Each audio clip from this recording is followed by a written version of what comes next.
Hey guys, so I'm currently in the process of editing another video that you should see before this one, but then I remembered it's getting dark really early these days and I could do with all the daylight saving happening right now. So I thought, why don't we film my 2025 annual budget? I do have my trusted laptop here because obviously, as I said, I was editing, so I thought, and excuse that because I'm also cooking. I have also got a YouTube going on and I've only got 1 hour break from work, so there is all of that going on right now, but I still want to do this annual budget planning.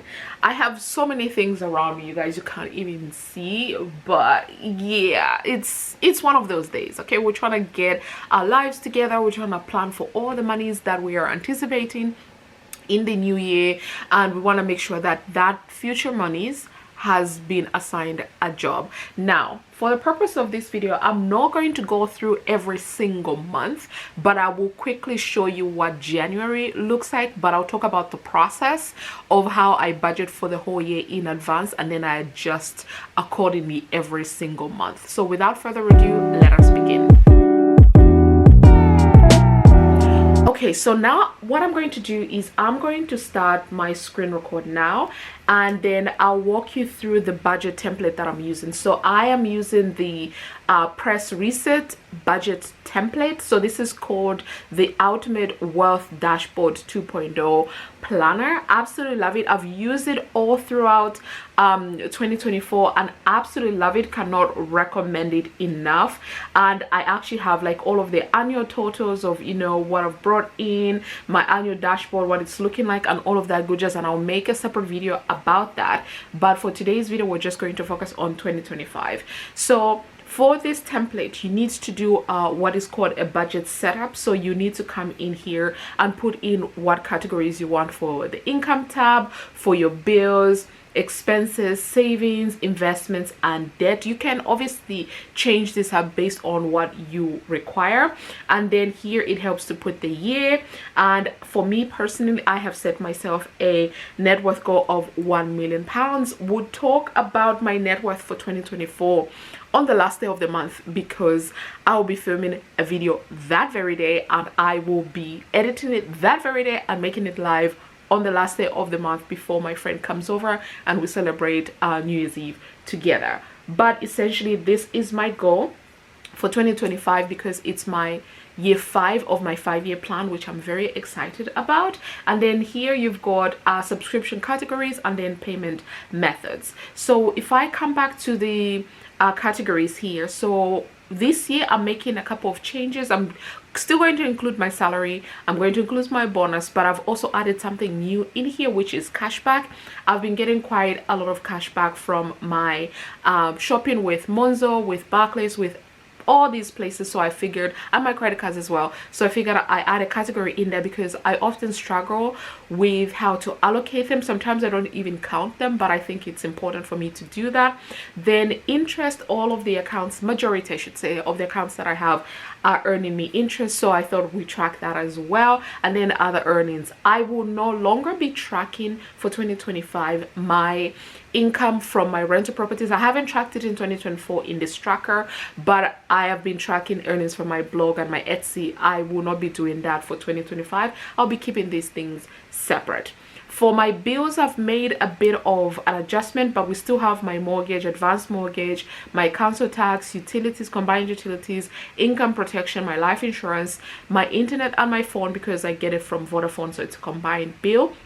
What I've done is moved back the wellness and bundled it together with my gym. So I think I'm going to change this action, just call it wellness, because this will encompass the gym, the wellness coach that I have, but also my Pilates as well, and any other exercises that I'm thinking of taking on in the new year. So I'm just changing this to show wellness, and what I love is when I change it here, it then reflects all across the monthly tabs.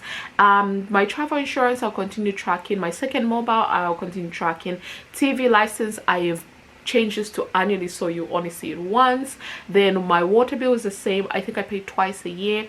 And then I've added in here my home insurance and my car insurance, because I have been putting these in my expenses and it's been throwing some of the numbers off. So I thought these are bills and I'm gonna be tracking them as such and putting them in the right categories. So this is why I decided to move my home insurance and my car insurance into this tab.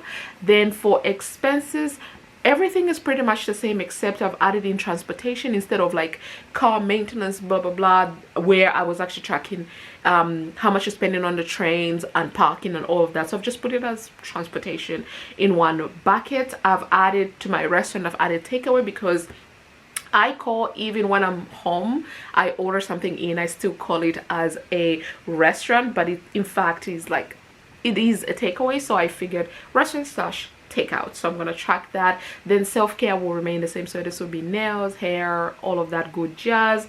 Tithe and giving remains, shopping, housing, coffee and social remains, and then miscellaneous. I haven't thought of any other categories that I want to track, purely because I feel like this is descriptive enough for me and what I do. So I think I'm okay for now, but if I do, then you'll see it in future budgets in 2025. For my savings, I'm keeping it pretty simple. So this month when we were in Nigeria for my friend's wedding, me and the girls, there's 4 of us, we sat down and looked at 2025 and our plans, and I told the girls, I was leading it, obviously, as you can tell, I was leading this discussion. I say to them, let's just focus on 2 goals for next year. Let us not complicate it. Let's just literally focus on 2 goals. So for me, that is the emergency fund and my sinking funds, because the latter part of, no, let me not even lie, I feel like Q1 I was good with my sinking funds, but by the time we were entering Q2 of 2024, I had completely abandoned them and I'm struggling because of not having my sinking funds. So we're bringing these back, baby, because they've always served me well and I don't know why I abandoned them this year. So we're doing that. I'm still keeping my vacation fund here because I'm also going back to traveling once a month, so I would need something in there to be able to accomplish this goal. So my travels will be definitely abroad, but we shall see. Some will just be like a day trip into mainland Europe, so maybe I go to Milan for the day, or I don't really like Paris, so definitely somewhere in Italy and other places on mainland Europe. So but I'll still need to have a vacation fund for that. Then for my investments, we're also narrowing this down, but you will see in my network tracker that there's actually a lot more than what I'm showing here. So my Vanguard ISA and SIP will continue. My Hargreaves Lansdowne LISA is being added here. Free Trade and Plum, I have removed the investments that I do with my employer, but you will see them in the network tracker.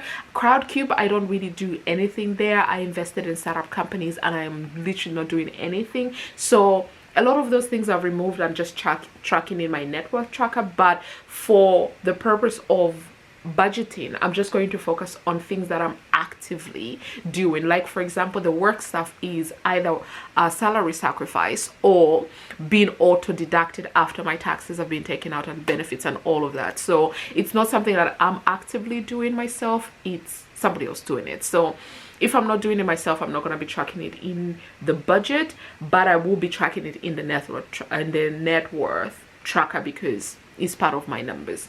And then for debt, I decided to put the 2 personal loans that I have, which is Zopa and Creation Loan, and then all of the credit cards that I currently have as well. Whereas I'm not anticipating having debt in these credit cards, with these credit cards I should say, but there will be months where I'm not paying the bill over, so I may have paid it by the statement date, but then when the actual month itself, you know, beginning to end ends, I might have a balance on it.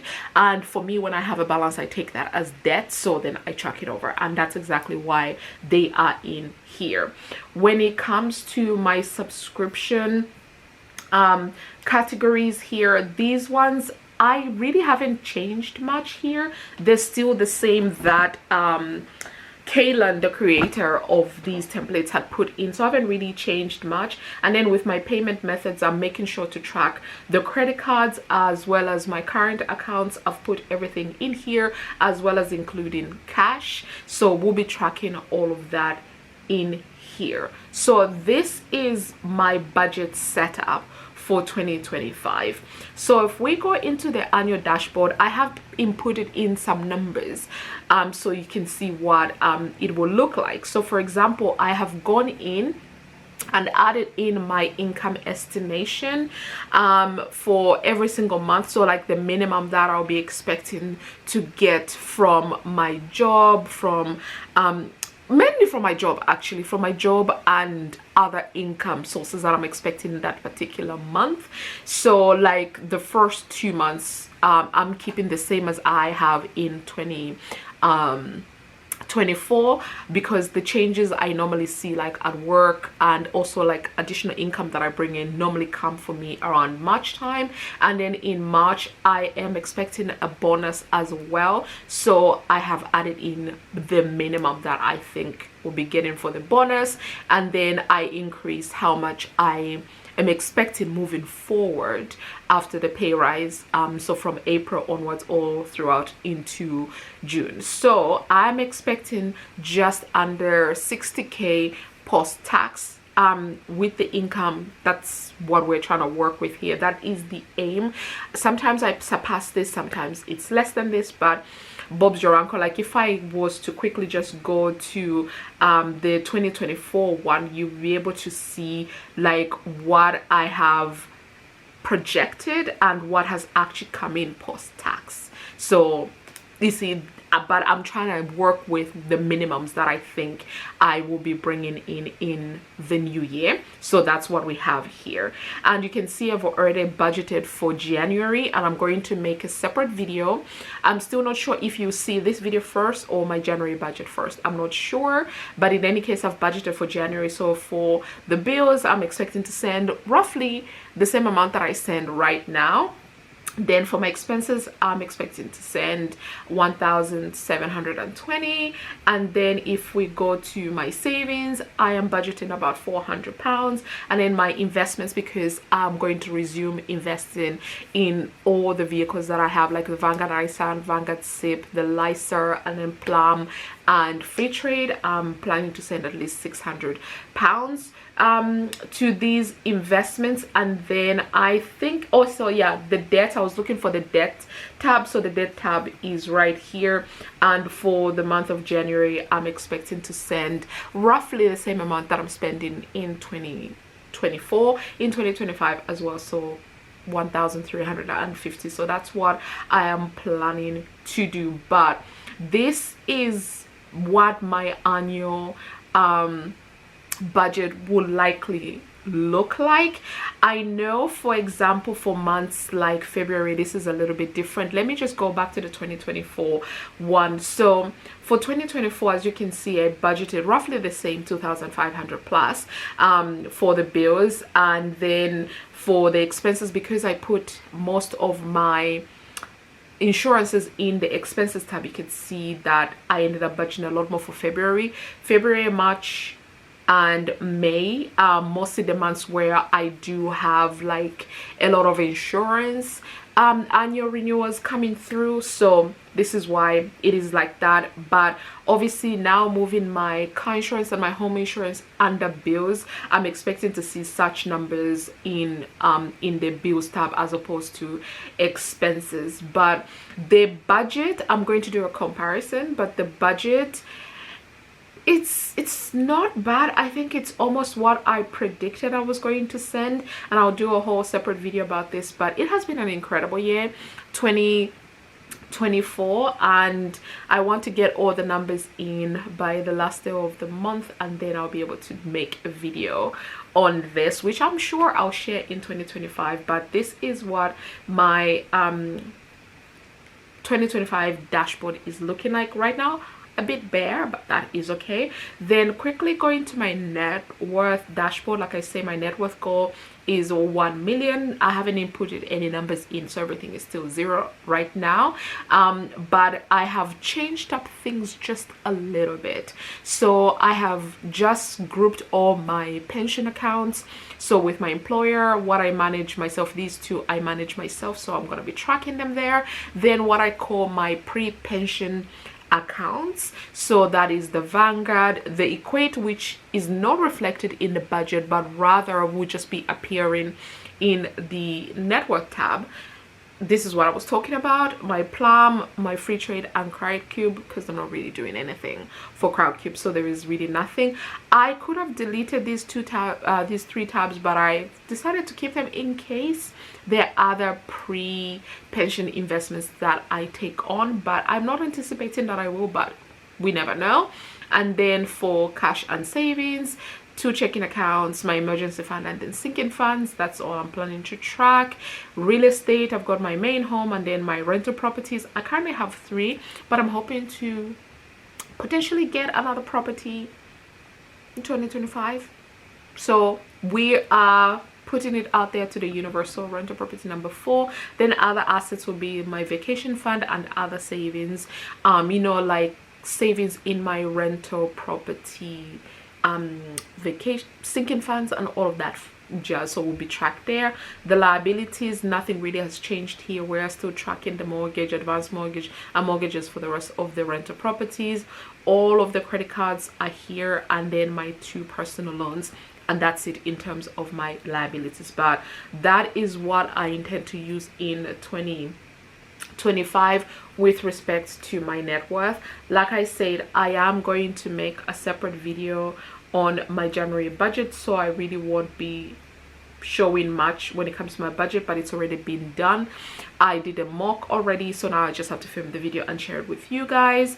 Debts tab here, I have inputted already for my Zopa loan as well as my creation loan.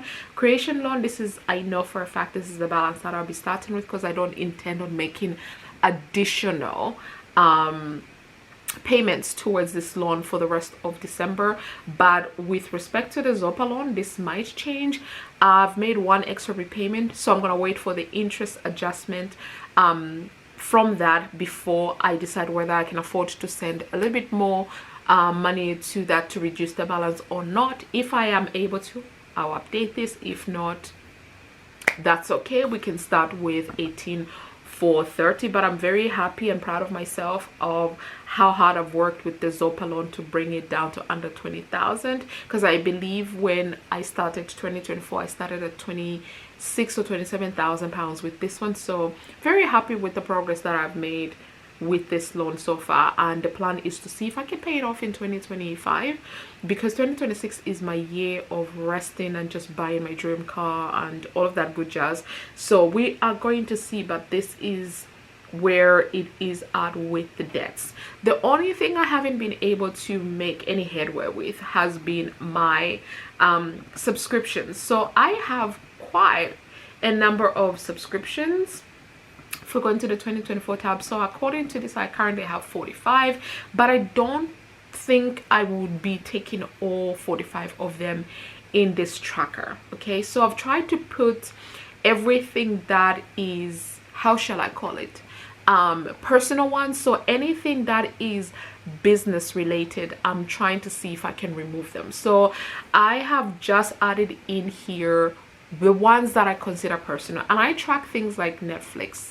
They are subscriptions, so I put them in there. I have made a decision to keep my Kindle Unlimited as well as my Audible, which is crazy, but that is okay. We're going to have Kindle Unlimited, we're going to have Audible and Spotify, and I put these in one bucket because I'm using these 3 for either listening to the books or reading the books. So yeah, but these ones are my typical ones. I don't know about Norton Security, to be honest. I think it's mine, it's not a business expense, but I don't know, you guys. I don't also think Reformer Pilates is a subscription. It's kind of like part of my everyday budget, so I think I'm gonna remove that one. think everything else looks honky-dory. Yeah, I think everything else looks honky-dory. So I'm just going to enter in the amounts for these. So the category, the amounts, the payment method, billing cycle, if it's auto renew or you have to manually renew. So I'll do that, input the numbers, and it'll give me a nice summary here like it has done with my 2024 one. So on a monthly basis, I always put in my budget that I need at least 250 plus when it comes to my subscriptions, and then on an annual basis just under £2,000, and then my quarterly is 55, and this was for my reformer Pilates when I thought I'll be booking every 3 months because I only do it once a month, and then by annual that's my MOT, and that's £100. So that was a nice category. But I'm actually quite curious. Let me go to annual dashboard and see exactly how much I sent. Does it have it in here? Subscriptions, yes. So for the subscriptions, it looks like wow, 4,643 and 38 pence. Ha! But this also includes business subscriptions as well. But that is crazy. I sent more to my subscriptions than I did to my groceries. Okay, this one might change because I'm doing a big Costco shop this weekend, so this might change, but damn it. Okay, I'm not even surprised with travel, you guys, that it's okay. Let's yeah, I sent more money towards travel than I did to my mortgage. Okay, that's okay, that's okay. But anyway, that is my 2025 budget, annual budget set up. I'm very excited for 2025. There are so many things that I have in the works, but it also being my year five of my 5-year plan is actually making me really happy. I'm so excited, you guys. I cannot wait. But I'm not wishing my life away, so let's enjoy the last week and a half left of 2024 and just make the best of it. So yeah, this is the video, you guys. I hope you enjoyed it. If you did, please give it a thumbs up, subscribe if you haven't already, and I'll see you guys in my next video real soon.